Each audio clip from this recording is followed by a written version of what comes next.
Thrones, fucking Game of Thrones, fucking Game of Thrones, fucking Game of Thrones, yeah, Game of Thrones, yeah, Game of Thrones, Game of Thrones, fucking Game of Thrones, fucking Game of Thrones, fucking Game of Thrones, yeah. Welcome to Game of Thrones chat, season 6, episode 4, Book of the Stranger.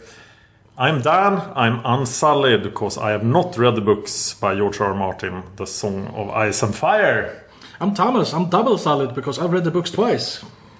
So, last time I said that I wouldn't give a review of the episode as a whole, but I'm gonna break that now because I love this episode. I love Game of Thrones. I love you guys. I love you, Thomas. This was great. Oh, I thought, could this be the worst episode ever? What?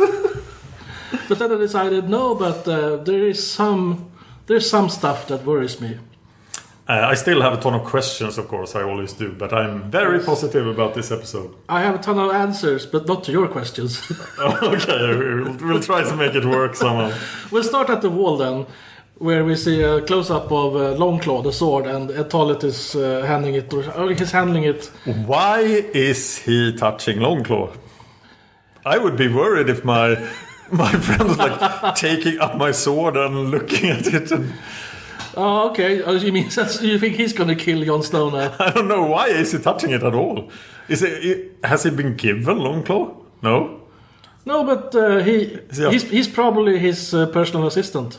Okay, so he's just... Okay, he I'm was going to give this to Jon. He was his personal assistant in the books, so it might be the same thing here now. Okay.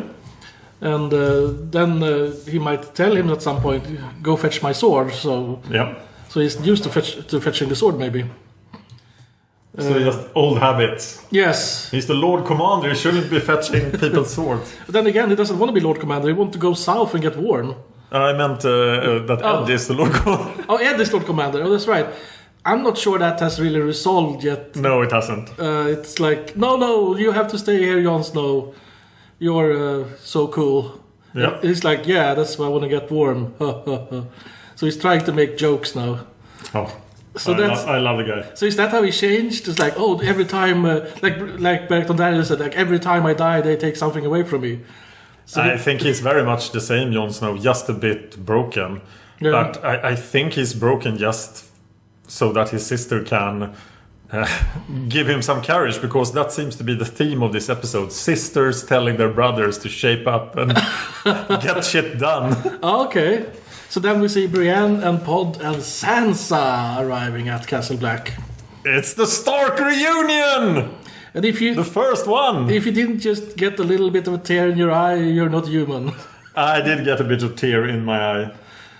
Yeah, so we were waiting a long time for a Stark reunion, and here we have a Snow Stark reunion. That's close enough, I think. Yeah, and it's the worst reunion. It's the two siblings that had the worst relationship. Probably, yeah. Of them all. Yeah, like she says, I was awful to you. And he's like, oh, well, it couldn't have been easy, and I was always sitting in the corner sulking. Yeah, and I'm still doing it. Well, you had good reason. I mean, your stepmother hated you, or, well, she didn't care for you anyway, and Sansa took a page over her book, I guess. I think she did. One random fact is that they have not appeared in any scene together. Oh. They were... I first heard that they never talked to each other, and of course they didn't, but... when King Robert arrived to Winterfell... That's what I was thinking when you said that. Jon wasn't there. Yeah, they were standing in line, but Jon couldn't stand in that line because he was a bastard. Yes, and Jon decided not to go to the feast, so he wasn't at the feast. So they were never on camera together, as far as I know. So it's not a reunion then? No, who the hell are you? So they're together again, for the first time. Obviously they met at some point. Yes. But I love this. Mm-hmm. Oh, well, it's hard to not like it somehow. And I'm glad Jon got other ideas. According to D&D, the producers, it is the fact that Rickon is a prisoner that convinces Jon that he can't leave.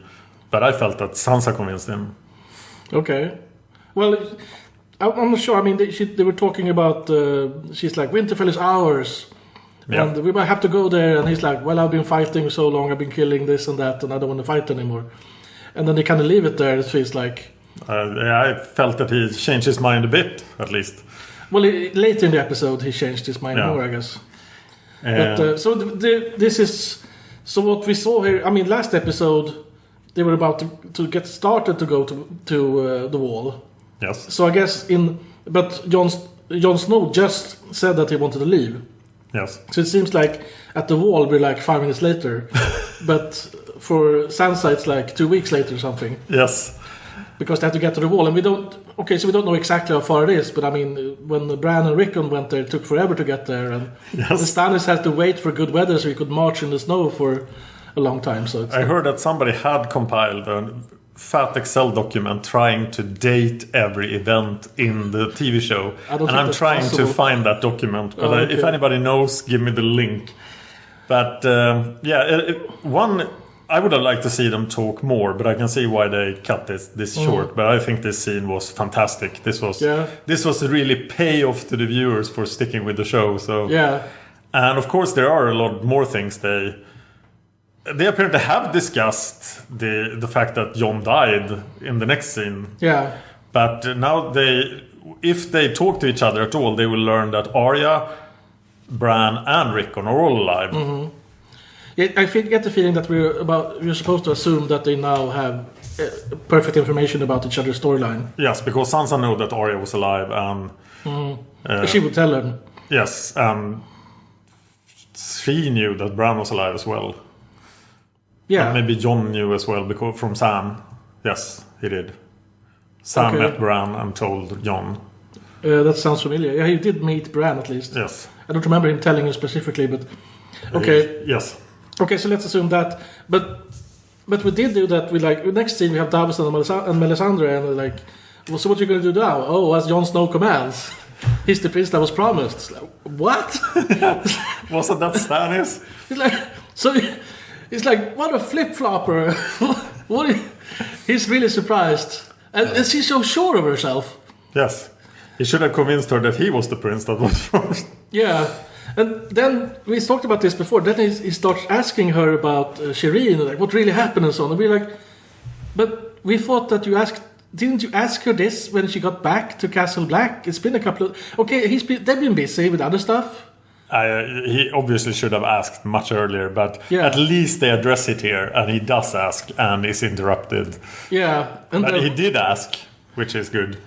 Yeah, but it doesn't make any sense that he didn't ask right when she got back. And then I just assumed that he asked her, and she gave him some answer that he was satisfied. But now he starts asking again. Yeah. So let's go with that. Okay, so then Brienne shows up, and she's like, "Oh, I killed Stannis. Bring it on." I forget, but I don't forgive. I don't forget. Yeah, it's in the past. He says, "Yeah, I don't forget and I don't forgive." She says, with her sword drawn. Yes, walking around with her sword drawn. She's pretty badass here, and do you think she knows the role that Davos and Melisandre had? I think she seemed to know the role that Melisandre has. Renly was killed by blood magic. When she says that, she looks at Melisandre. But she's always talking about a shadow with Stannis' face. Yeah, she did. So maybe she's not sure. If she was sure, how is Melisandre alive? No, so she can't be sure. No, I think she's suspecting, but I don't think she's sure. Yes, and what would she do? Would she really kill Melisandre in front of a lot of people, or would she try to bring her to justice? Well, she's not going to sneak up on her and just stab her and then escape. Maybe she's just unsure how to handle a witch. Yeah, and bring her to justice. What justice is so Jon Snow is going to... she just resurrected me. I'll hang her. So that you may be right. She doesn't know what to do, really. Yeah, maybe she's just thinking like Conan. What good is a sword against sorcery? Worst Arnold quote ever. But some cold steel always works. That's just what he goes for, Conan. It's like, yes. Well, let's stab that thing and see if he stops spelling. Okay, so we move on then to the Vale. Yes, the Roman Arryn is being the Lord of the Whale, just killing that bow and arrow. That's exactly what John Royce thinks there. Yeah, I've never seen somebody hold the bow that clumsily. You think he'd have some instruction by now, but he's doing everything wrong. Maybe he's not. Maybe he's too good to listen to instructions, or, I mean, he was just really spoiled as a kid. Yes. But he doesn't seem to have any learning ability. Yeah, I don't think he's even gotten a learning. You should also remember that he's very sickly, or at least he's very sickly in the books. I'm not sure how sickly he is in the TV show. He looks well enough. He just looks super clumsy. Yeah. Maybe he's not applying himself, I'm not sure. But he's like looking to Bronze Jon and it's like, oh, look at me, I almost hit the target. And then comes Littlefinger, finally! Yeah, Littlefinger is his... he shows up and Bronze Jon is like, wait a minute, what's going on here? And just Littlefinger starts spinning the fact. And yes, he does. And all of a sudden, Bronze Jon is like, oh, you can't say that, I'm gonna fuck you up. And it's like, no, I'm having you surrounded by my soldiers because we might be at your place, but there's none of your soldiers here, only my soldiers. But there were Roy soldiers behind him, right? But why did he look scared at those soldiers that were stepping up behind him? I thought he was just scared because there was going to be like bloodshed between Knights of the Whale, and he didn't want that. I thought, is he looking back at his soldiers to stop them from attacking? But he wasn't looking at that at all. He was looking like, wait a minute, those guys are going to attack me from behind. I didn't get that impression, actually. I got the impression that, oh no, we can't have this. Okay, so it was a mix then of Littlefinger's soldiers and Bronze Jon's soldiers. Yes, because Littlefinger didn't bring many guys with his carriage that he's now apparently traveling in. Yeah, with a birthday falcon. And I think I have to address Littlefinger traveling in. Apparently the TARDIS is broken, because last time we saw Littlefinger was in the middle of last season. And he was in King's Landing, right? He had gone back from Winterfell to King's Landing in like one episode. Yeah. And then he was in King's Landing, and then he spent time trying to repair the TARDIS. Yeah. But that didn't work, so he decided to pimp this carriage instead. So he spent a couple of episodes getting this perfect carriage, getting the clothing he wore, etc. And that's why it's taken him like 7 or 8 episodes to get here. But he has good information about Winterfell, so apparently someone sent a raven somewhere that... Yeah, the ravens that can find his carriage. Yeah, that doesn't make it... So how does he know? I mean, he has to be at some castle where a raven is flying. Yes. So Sansa escapes, and Ramsay is like, oh, wait, or Lord Bolton is like, wait a minute, we're going to send lots of ravens everywhere to tell people that Sansa escaped. Or what? It must have been his spy in Winterfell. Yeah, he must have a spy in Winterfell that sends the ravens. Yes, and then maybe he gets them to somewhere, and then there's another spy that just has more ravens to send. Exactly. He's very well informed and slow traveling suddenly. But what we can say, okay, so let's say that instead it has been a couple of months. So in this, because we have a different timelines, different times. Yeah, maybe we should just not talk about timelines because they are totally messed up in this season. Yeah, but I'm getting to where I'm getting a little disappointed because it seems like they don't really try to care about the timelines. Very much so. And I'm starting to feel that this is sloppy. At some point, I mean, you can take some liberations and for example, when Sansa shows up the next day, the next episode, yes, it's been 2 weeks for her or something. It has been two hours for Jon. Yes, that's okay but at some point you have to have them to be possible to add up. Yes, I absolutely expected Littlefinger to arrive at Winterfell in the final episode of last season. Yeah. And in this scene we learn nothing new. It's just a reminder that he is actually going to Winterfell with the Knights of the Whale. But we already knew that from last season. So there is zero new information here. Maybe we're supposed to be informed that Lord Royce, Bronze Jon, that he is going to lead the forces for Littlefinger or something. Yeah, but he could just have done that. So this scene reminded me of the Sam and Gilly scene from... It's the checkup. Yes, it's just the checkup. And Littlefinger outminds Royce, and that's how, I'm so cool. And he is so cool, so I forgive him. Well, at least he got time to say, the time has come to join the fray. Yes. And is it a fray or fray? Is it fray...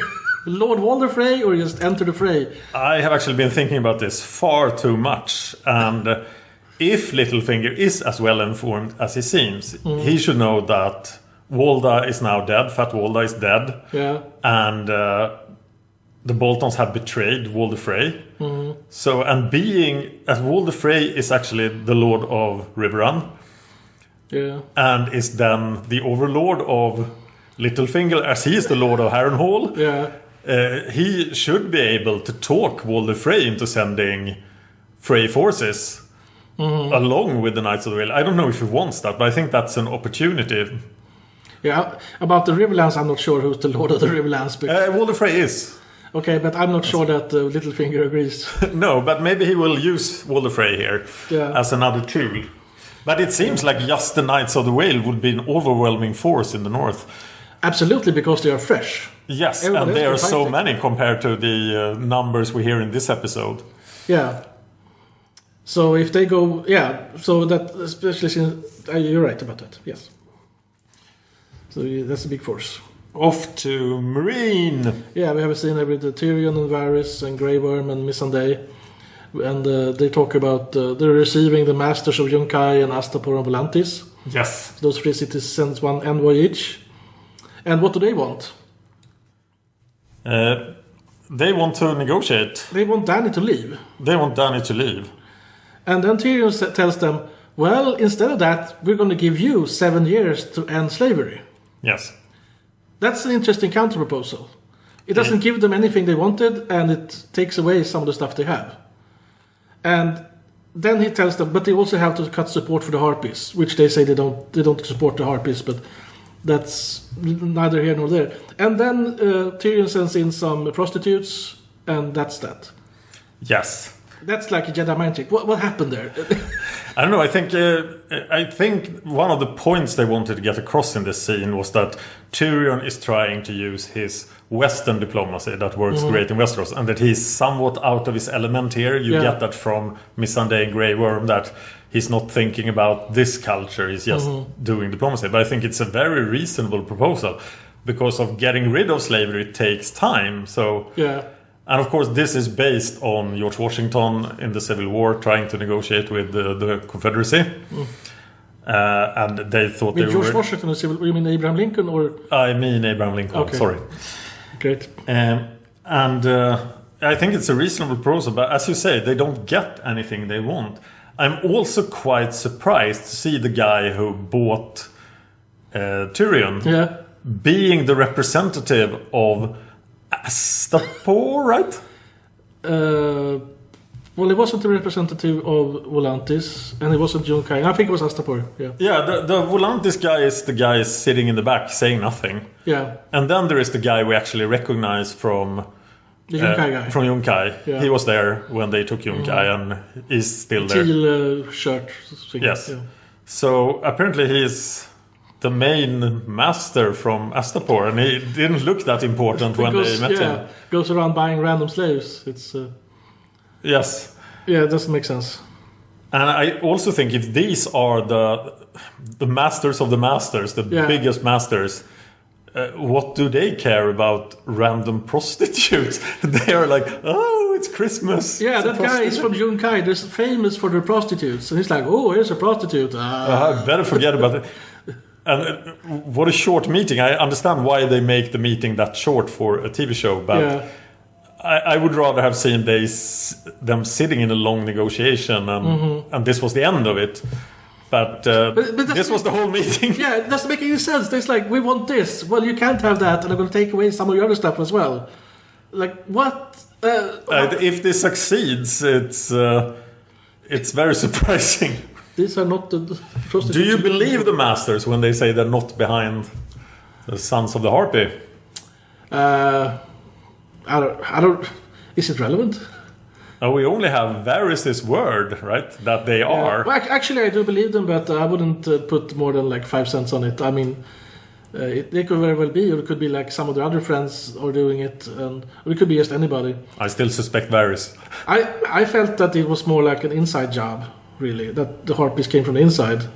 So they are from Marine. Yeah, from Marine, from the other lords and families that have been deposed and so on. Yes, who are still around in Marine. Yeah. Yeah, they didn't kill everybody. Yeah, but the Sons of the Harpy did kill a lot of masters in the arena. But they were maybe the loyalist masters that had gone with the Dragon Queen. Maybe the new masters. Yeah. Maybe they just kept killing people as much as they could because they like it. I don't know. Yeah, so Grey Worm and Missandei are not on with this plan. No, but then we have the next scene there with Tyrion and Missandei and the Grey Worm, and they don't like it. They are surprisingly loyal to Tyrion. That they still go with this plan. They defend it. Yeah, they talk to those slaves, and they say they don't trust him, but they trust the Grey Worm and Missandei at least. Yeah. So they support him. So that without their support, he wouldn't be able to rule.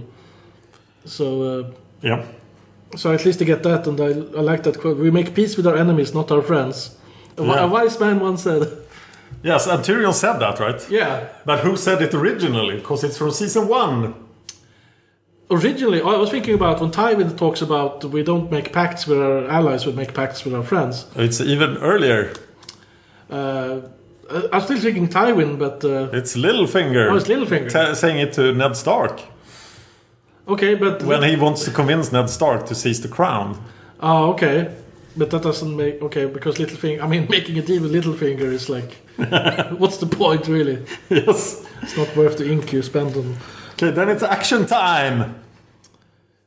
Is it action time? Well...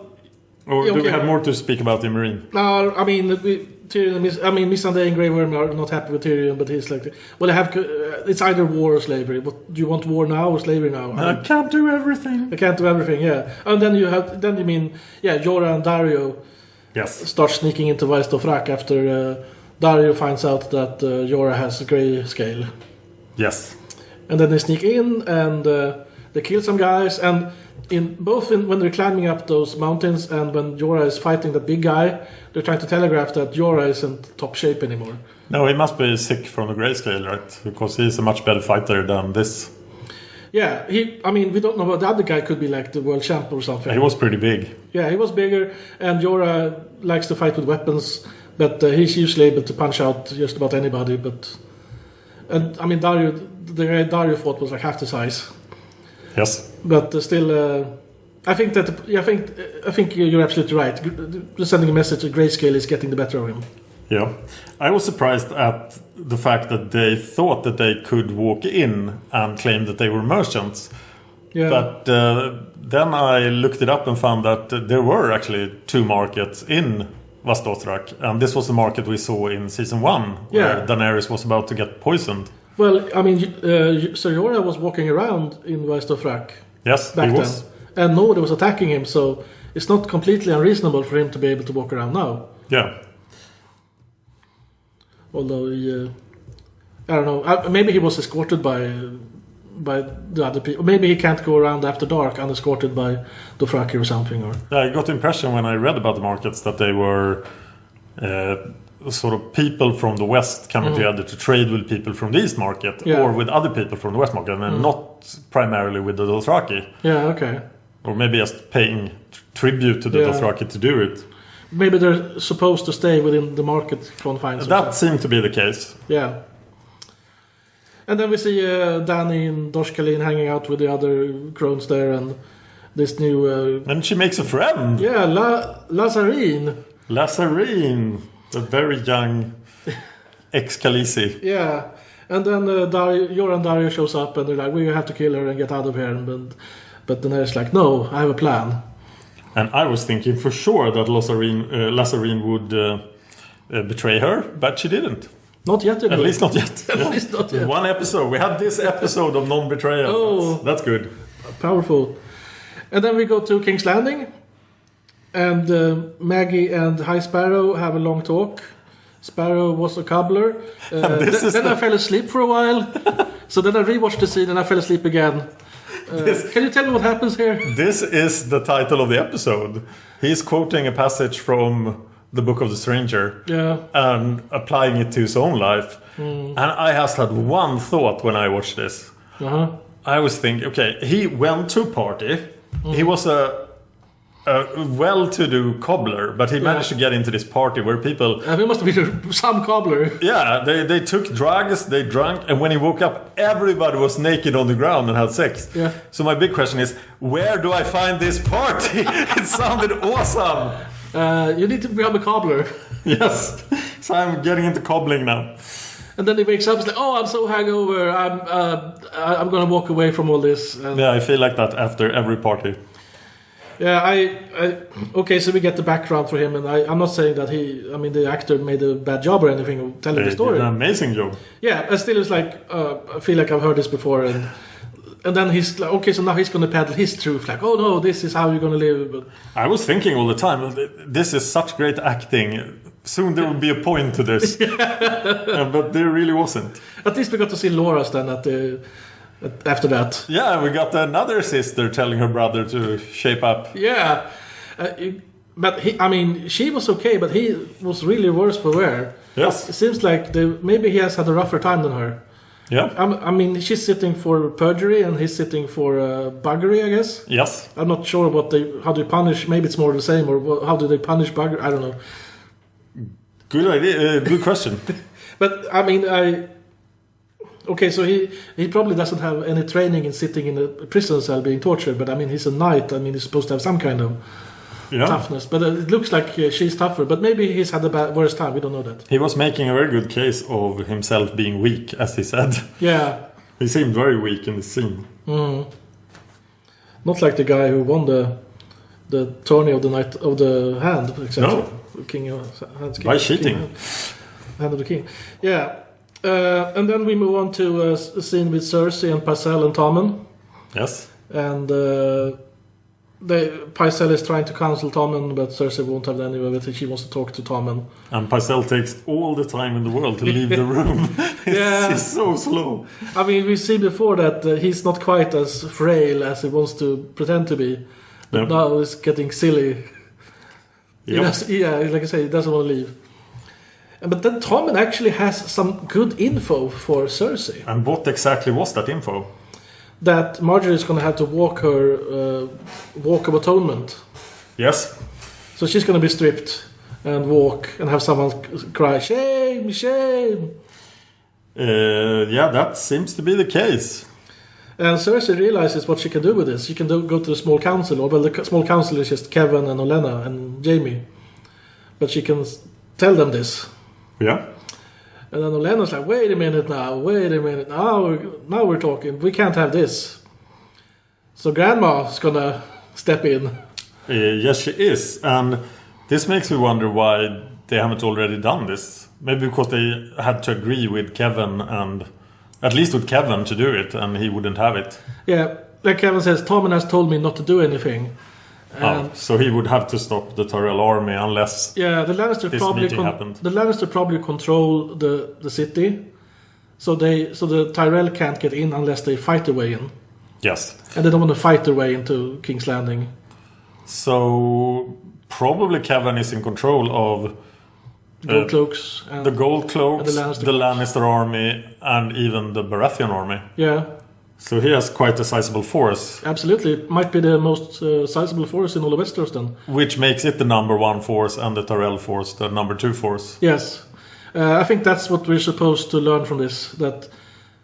That's the case. Because, Jaime says that the Tyrells are the second biggest. Yes. This is not exactly how it works out in the books, but whatever. In the show... This is the second biggest. I think if Jaime says it's the second biggest... It probably is. It probably is. And then probably the Lannister Baratheon army is the biggest. Yeah. Or maybe just the Lannister. I'm not sure exactly how it works, but... it's supposed to be one army. But anyway, I think that Lady Olenna, the fact that she hasn't decided to let the Tyrells storm, is also that they are taken hostage and that the Sparrows they're going to be hurt if you do this. Yes. But now he's saying, well, they're going to get hurt if you don't. You're going to get hurt anyway. So yes. What's the incentive for her to not do anything then? So it appears that they will do something. Mm-hmm. And... the Tyrell will storm the Sept. Yes, and there can't be that many faith militants. But they do have the support of the people. Even if there's thousands of them, still not going to stand up to a trained army of thousands and thousands of soldiers. I have a crazy theory here, because I think that the High Sparrow must have counted on this. Mm-hmm. That something like this would happen, and that he's prepared for it. Uh-huh. Okay, now I'm going to make a wild call, even a crazy fan theory, but in this season we saw the High Sparrow talk about the importance of the king, that they're has to be a good king on the throne. Yeah. And I think he has Gendry up his sleeve. Gendry has returned to the to Flea Bottom, helped out. Okay. And then the High Sparrow picked him up and realized, okay, this guy has a great claim on the Baratheon throne. Okay. And with Gendry at his side, he could rally the Baratheon army. Okay. Who is probably not that loyal to the Lannisters. Yeah. And that way they would have a chance. Because as things look now, it doesn't look like the Faith Militants has any chance. I was worried about them, just that Franken Mountain would kill them. But now they are really in trouble. He's not going to kill all of them by himself. But no, but... kill a bunch of them, at least. But this is this good fan theory here, good crazy theory. Thank you. I don't believe it, but I know where you're coming from, because you want Gendry to enter. Yes, I want him back, and this is the most reasonable way. So yeah, we got like Osha back for a while. Yeah, so we should get Gendry back as well. Okay, so you think he will sit on the Iron Throne then for a little while? Yes. Okay, yeah, well, that would be fun to see. We also learn in this scene that Cersei is confined to the Red Keep. That she cannot leave the Red Keep. Well, they said before that Tommen has ordered us to not let you leave the Red Keep. Yeah, so the first thing we saw in the season was Cersei leaving the Red Keep, going to the docks. Or was that the docks of the Red Keep? It looks like the docks are right there by the Red Keep, but... I don't know, splitting hairs. Okay, moving on. I mean, there's some docks that are not by the Red Keep, at least, because we know that from season 2 where they saw off Marcella. Yes. Then they have to walk back through town. They did. Why did they do that? Why did they not do that if they have docks right there at the Red Keep? Interesting. Moving on to Pike. Okay. Fantastic visual of Pike. Yeah, and here we see, Theon has been traveling for a while now. It's been a couple of weeks just to get to the coast, and another week to get over, or at least several days. So there was no problems on the way at all. Just get on the ship, get over there. It rains a bit. Yeah. So again, timeline issues, but so far it's not completely out of so completely crazy, but. And very nice with Jorah sitting in the throne in exactly the same way like Balon did. Yeah, and. She's worried that he's going to try to get the throne, but he's a broken man now, so he says that he's going to support her. And the third scene of a sister telling her brother to... And she makes some extremely good points here, that a lot of good men died when she tried to rescue him, and he was just, no, I won't go. Well, yeah, she's absolutely right. He was broken, but he should have tried to get himself together, and he did get himself together later. Into this mess that he's in now. So the question then is he of any use to her? He is fairly worthless. Yeah. He can't fight, he's not much of a leader. I think at least he's not going to claim the Iron Throne, which I think makes sense, even though he's the last son of Balon Greyjoy. But because, he's a dead end, if you know what I mean. Yes. He's lacking the part that will make him a good king in that way. And that eliminates one... Who does Yara think is another candidate at this point? As she apparently doesn't know about Euron Greyjoy. Yeah. And it has to be a Greyjoy, right? The Greyjoys have ruled the Iron Islands forever. The thing is, I have book information here. Okay, so shut up. So it's background to... What the King's Mood is, but maybe we shouldn't go into that. No, we'll watch it instead. Yeah. Okay, let's move on then to Winterfell with Ramsay and Usha. Yes, so they brought her back. Yeah. After 2 seasons. Yeah. Just to kill her after 1.5 scene. I hope she got good pay. Yeah, and they killed Tonks. Damn it. Tonks? Yeah, she's in Harry Potter. Okay. Well, at least she got a good line there, like, do you eat them after? No, that I've seen worse. Yeah, that was good. So you just play them and you don't eat them? So maybe that would be a fitting end for Ramsay after all his misdeeds, to be eaten by the Thens. Oh yeah. Or eaten by his own dogs, I was thinking, but... yeah, that seems more likely. Eaten by ghost, or... Well, I think that the guys up at the wall, they don't have much food, so maybe This scene felt a little unnecessary. We already know that Ramsay is a total bastard in every sense of the word. Yeah, but we got even more information about him having really good information. Yeah, but Theon told him that this was the way Osha outmaneuvered him. So maybe it was about reminding us that he knows everything that Theon knows. Yes, and I don't know what was Ramsay's plan here. He was just going to kill her in some interesting way. Yeah, but I mean they're trying to build up Ramsay as the new bad guy. But they've done a pretty good job at that. Yeah, but I think though that what they decided was we don't need Osha anymore, so we're not going to bring her back. But wait a minute, we can bring her back and kill her. I think they might have needed to bring back Osha just so people would understand who Rickon was, as he had grown so much. Okay. So maybe the casual viewer wouldn't understand it unless she was with him. And then it was still hard. But no more Osha. Let's move back to the wall then. Oh yes. A little dinner party here with Sansa and Ed and Pod and Jon and Thormund, who seems to like... I love this dinner party. He likes Brienne, I feel. He really likes Brienne. He's like... And she's like... Yeah, like Brienne is into smaller, kinder men like Jaime and Renly. Well, yeah, like cleaner shaven at least. Yeah, they have some things in common. Thormund had coitus with a bear, and Brienne fought a bear. Yeah. So at least that's something. That's enough to build a marriage, don't you? Something to. I think this is an amazing pairing. I hope they find each other. And Thormund and Brienne, let's do a spin-off. Yes. Walking the earth. And make little giant babies. I'm all for this. Yeah. And then the pink letter shows up. Well, they don't talk about the pink letter, but... this is a book thing, right? Yeah, it's the book thing. It's a big thing in the books. Yeah, it's a big book thing. And it actually happens before Jon Snow is stabbed. And it's one of the reasons that Jon Snow is stabbed. And it's called the pink letter because it's written on... human skin. Yes. That's what I think so anyway. And that's... I mean, why else would we call it pink letter? Or, well, whatever.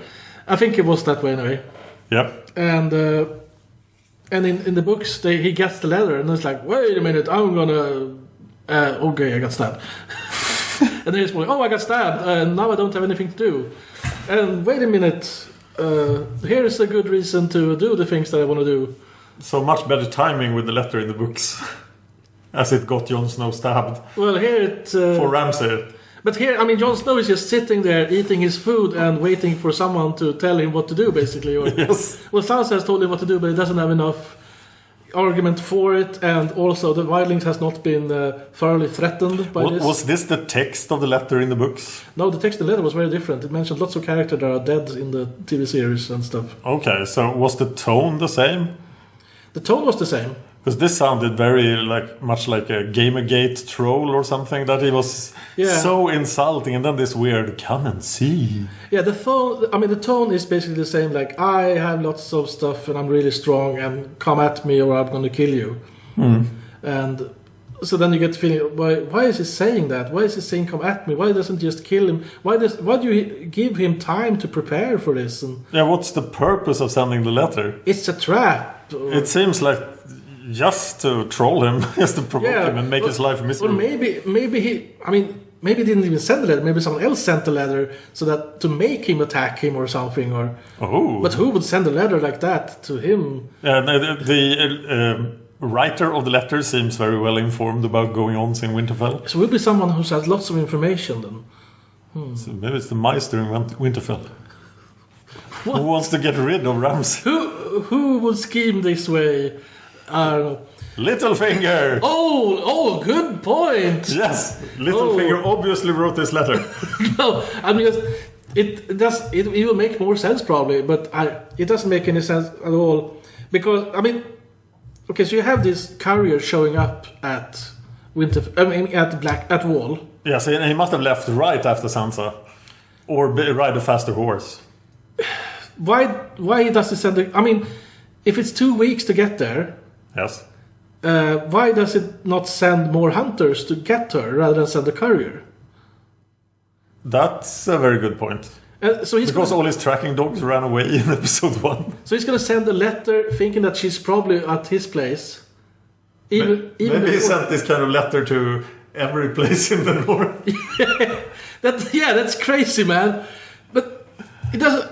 Okay, so she shows up there. Let's say that Ramsay has a really good spy network. They still have to send a raven back to him saying, yeah, she's at Castle Black. But he did assume that she would be going to Castle Black. So he's just sending the letter, assume that she will be there. But why didn't he just try to catch her? Yeah. Maybe he wanted her there. Okay, so maybe there's a big posse just outside. It's like, I'm going to send a letter and I'm going to send lots of dogs. And then if they don't catch her, I'm going to send the letter then. Maybe. We're trying to make up. This is the kind of stuff that worries me, because if the only way for this to work is like if it's like half a day's travel between Winterfell and the Wall. And we know it isn't. And we know it isn't. It's weeks. Because it took forever to get there in season 1. Or a month even, or a long time anyway. It doesn't take a day or two. No. So this is where I'm feeling like there's something wrong with the timeline here. But anyway. Obviously.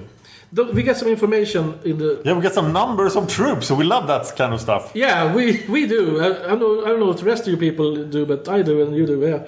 So we get 5,000 Boltons, that's what Sansa is talking about. Yes, and that must have been before she left, so it wouldn't include the... Karstarks. The Karstarks and the Umbers. And the Umbers. And no Manderlys then either, we haven't even seen those. So we don't know though if he lost... He probably didn't lose that much in the fight against Stannis. He might even have taken over some mercenaries or something. Maybe. So 5,000 is a reasonable number, and then then Thormund has 2,000 wildlings to can fight. And that number is a bit troubling, because we know that there were 5,000 wildlings coming from Hardhome, and they would include women and children, as Thormund says. Okay. But it seems that he's speaking just about those wildlings. So what happened to all the wildlings that Stannis captured? He must have killed almost all of them then. Did Stannis massacre 100,000 wildlings? We saw them have minimal losses. Yeah. We saw maybe... They just gave up. If you count that 500 wildlings were killed in the battle at the Wall in season 4, or maybe give them 1,000 wildlings die there. They gave up very easily. Yeah. And so there should be like 99,000 wildlings from that army somewhere. Yeah. Did Stannis massacre them all? That seems like something that no, the show would tell you. They should mention like, we've slaughtered 100,000 people, by the way. Although it is 100,000 people, not 100,000 warriors, though. Yeah. So maybe there's 10,000 warriors or something, or it could be more. We get to figure 2,000 here, so maybe if there were 99,000 wildlings from the battle and the 5,000 from Hardhome, and then only 2% of them are fighters. No, it's like they're all. I mean, it should be like 10% fighters or something. Yeah, I would say somewhere between 10 and 25 even. But if you have 100,000 people and you have 10,000 warriors, then you lose 1,000 warriors against the Wall and against Stannis. You have 9,000 warriors left. Yes. And then you get 5,000 people from Hardhome, and 500 or maybe even 1,000 of those can fight. Yes. So you're 8, 9, 10,000 something, but... In any case, there should be a lot more wildlings. Yeah, so they all ran away then or something. They are dying the death of Daenerys' old Dothraki that just disappeared. Or maybe it's just 2,000 that will fight for Tormund, and maybe there's other factions. That is an explanation, actually. Maybe the wildlings captured from the Wall, they don't recognize Tormund's authority. So there's 20 different tribes that are running around with... Oh, that would give the Umbers some justification for their attitude. Yeah, but then those war bands are not going to be really any use in the fight then, because you can't rally them together. I really hope this is addressed in the next episode. But what I hope for even more is that we get the second part of the Tower of Joy that I missed in this episode. Yeah, but I feel... I'm getting worried here because the numbers... 5,000 Boltons, okay, that's not just Boltons, that's also some other auxiliary troops. They don't have 5,000 that are specifically Boltons, but yeah, with some of the other houses supporting, they can have 5,000, sure. 2,000 sounds low, but it feels like they're just putting some numbers together to get an impression that, we're outnumbered. Yeah.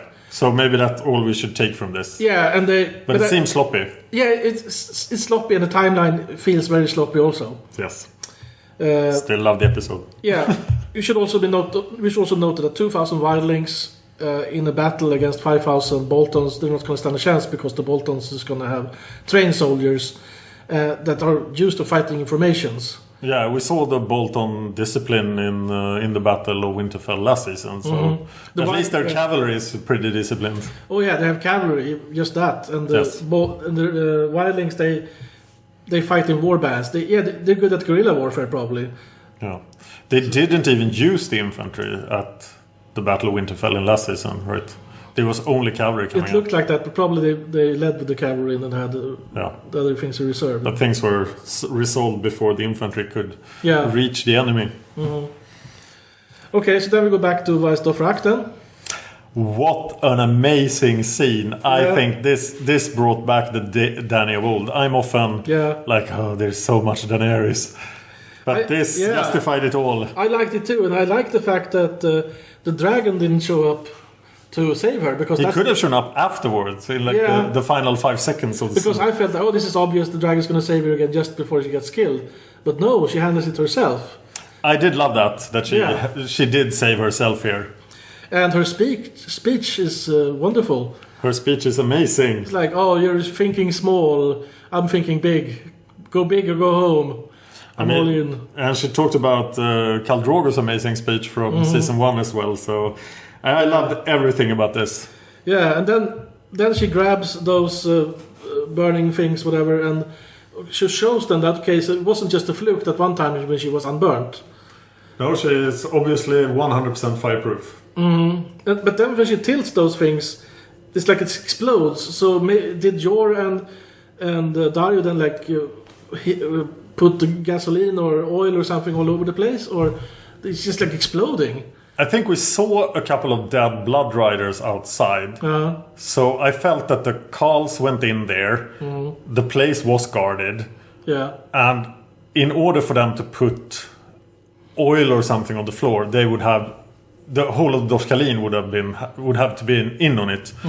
So I don't think that is what happened. But it's a wooden structure with a dirt floor. It's in the middle of the desert. It should be bone dry. So this place should go up in flames all the time. I would not have an open flame in this place. But it seems that something was prepared, because it seemed that she had made sure that the fire was in front of her so that they couldn't reach her. Yeah. Because that was what I was thinking of first. That maybe she just smash her face. But they couldn't do that because the fire was between them.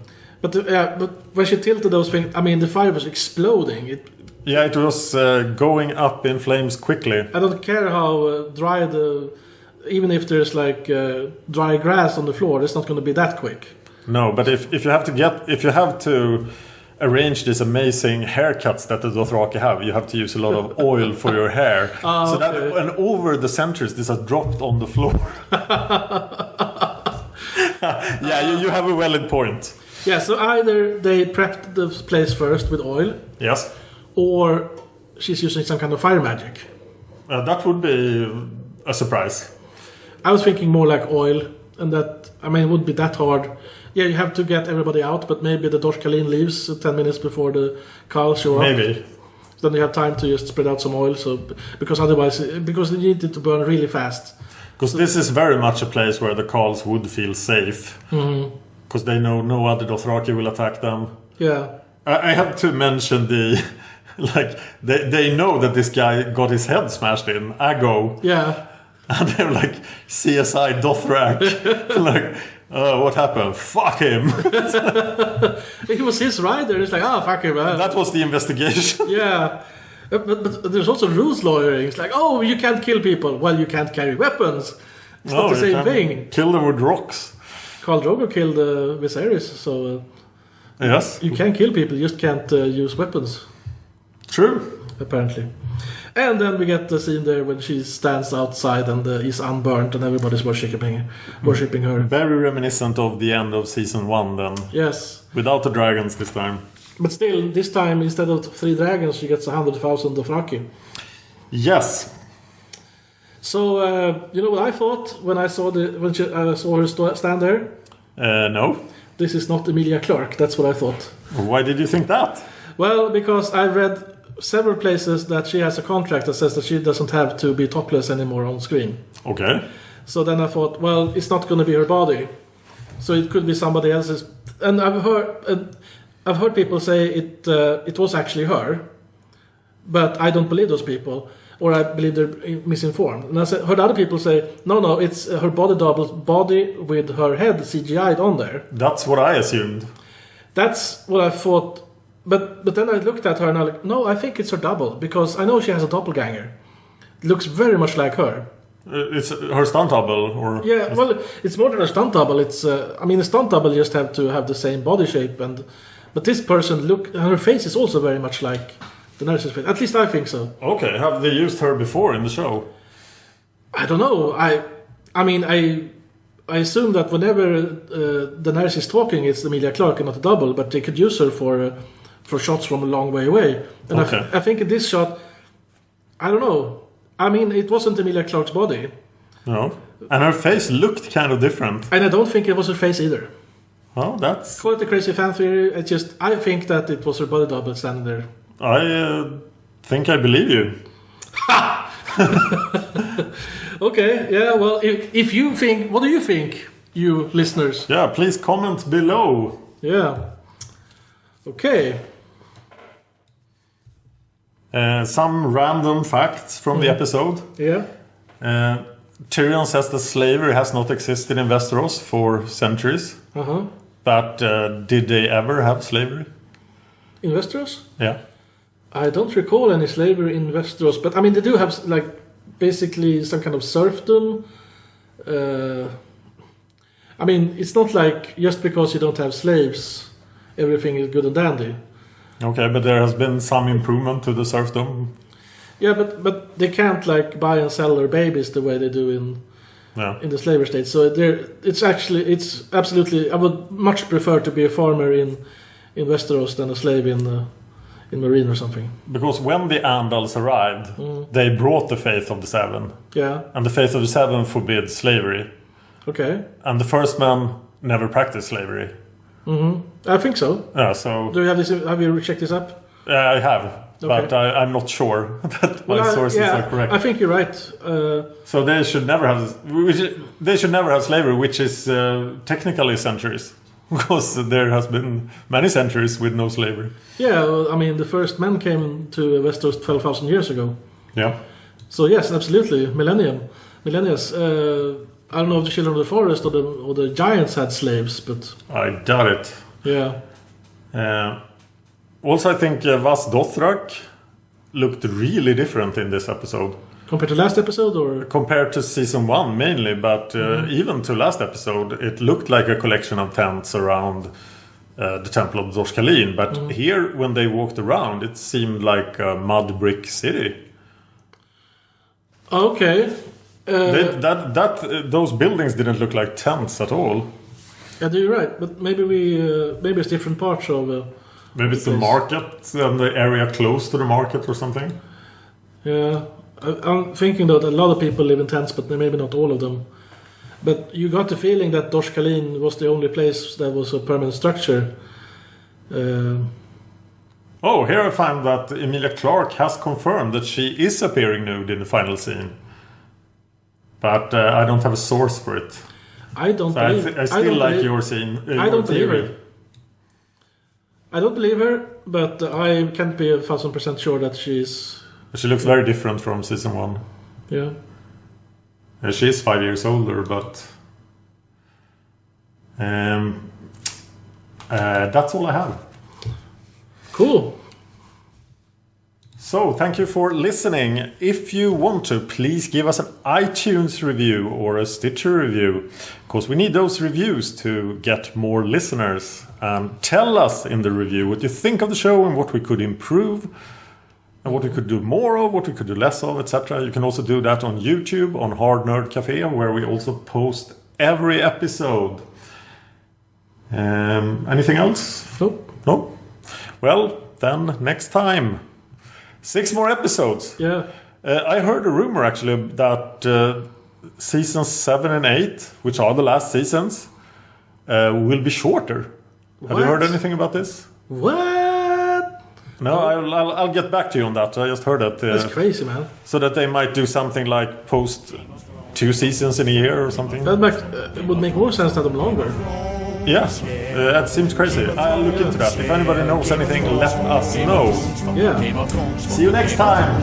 Game of Thrones, yeah. Game of Thrones, yeah. Game of Thrones, Game of Thrones, Game of Thrones, fucking Game of Thrones, fucking Game of Thrones, yeah. Game of Thrones, yeah. Game of Thrones, Game of Thrones, fucking Game of Thrones, fucking Game of Thrones, fucking Game of Thrones, yeah. Game of fucking Thrones. Game of Thrones, fucking Game of Thrones, fucking Game of Thrones. There are swords and things doing lightning tricks, and they'll take you out if you try to beat them. They'll kill you and stop you and make you Game of Thrones. Game of Thrones, fucking Game of Thrones, fucking Game of Thrones. In the lightning they come to take on everyone, and you know it's the Game of fucking Thrones.